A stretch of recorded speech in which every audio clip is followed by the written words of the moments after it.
Hello everyone, welcome to తక్షణ properties. నా పేరు దివ్య.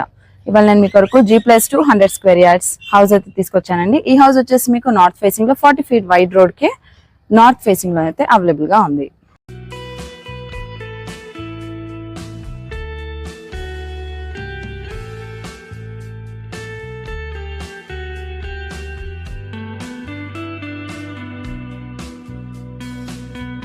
చూసారు కదండి, ఈ G+2 హౌస్. ఈ హౌస్ వచ్చేసి మీకు 100 స్క్వేర్ యార్డ్స్ లో కన్స్ట్రక్ట్ చేశారు. అండ్ ఇది వచ్చేసి మీకు 40 ఫీట్ వైడ్ రోడ్ కి ఈ హౌస్ అయితే మీకు సేల్ కి అయితే అవైలబుల్ గా ఉంది. అండ్ ఈ హౌస్ వచ్చేసి మీకు గ్రౌండ్ ఫ్లోర్ లో 1 BHK తో పాటు car parking space and 1 commercial shutter and first and second floor లో మీకు 2 BHK పోర్షన్స్ ఈస్ట్ ఫేసింగ్ లో ఇచ్చారు. అండ్ ఈ హౌస్ కి కోట్ చేస్తున్న ప్రైస్ వచ్చేసి 1,20 lakhs అండి. అండ్ ఇది కూడా ఫిక్స్డ్ కాదు, నెగోషియబుల్ ప్రైజే. అండ్ దీనిపై మీకు బ్యాంక్ లోన్ కూడా అవైలబుల్ ఉంటుంది. సో మరిన్ని డీటెయిల్స్ కొరకు స్క్రీన్ పైన నంబర్ని కాంటాక్ట్ అవ్వండి. Thank you for watching. Please do like, share and subscribe.